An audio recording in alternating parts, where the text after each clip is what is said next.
সবাই কেমন আছেন? আশা করছি সবাই খুব ভালো আছেন।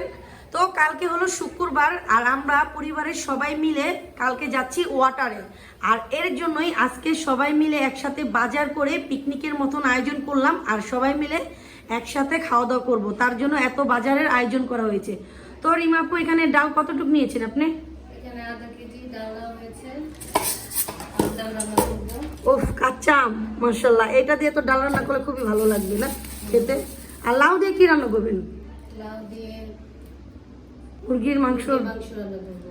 না, পুরা রান্না করবেন নাকি? না, অর্ধেক লাউ দিয়ে রান্না করবো আর ঢালেন প্যাকেটের থেকে, না তো কতক্ষণ হয়েছে। আর লাউটা কাটবেন না এখন?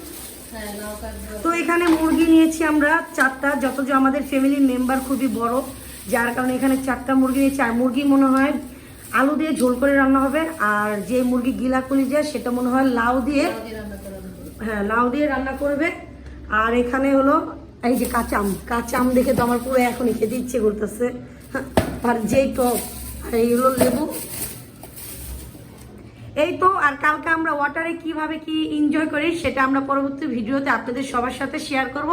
এই তো আমাদের সবার রান্নাবান্না কমপ্লিট হয়ে গেছে। আমি আর আমার 2 ভাবি মিলে এই রান্নাবান্নাগুলো সব কমপ্লিট করলাম।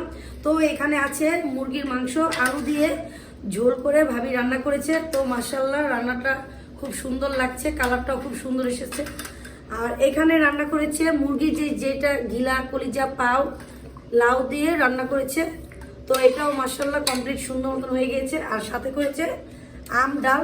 আর এই তো কাঁচা আমের এখন সিজন, তো এখন এই আম ডাল রান্না করলে খুব ভালো লাগে গরমের ভিতরে। তো এই তো এখানে সব কিছু কমপ্লিট। আর সাথে আমরা ভর্তা করেছি, একটুখানি আছে। তো সবাই মিলে জিলে খাবো। আর এই তো ভিডিওটা আপনাদের কাছে কেমন লাগলো সেটা অবশ্যই কমেন্টে জানাবেন। সবাই সুস্থ থাকবেন, ভালো থাকবেন। আল্লাহ হাফেজ।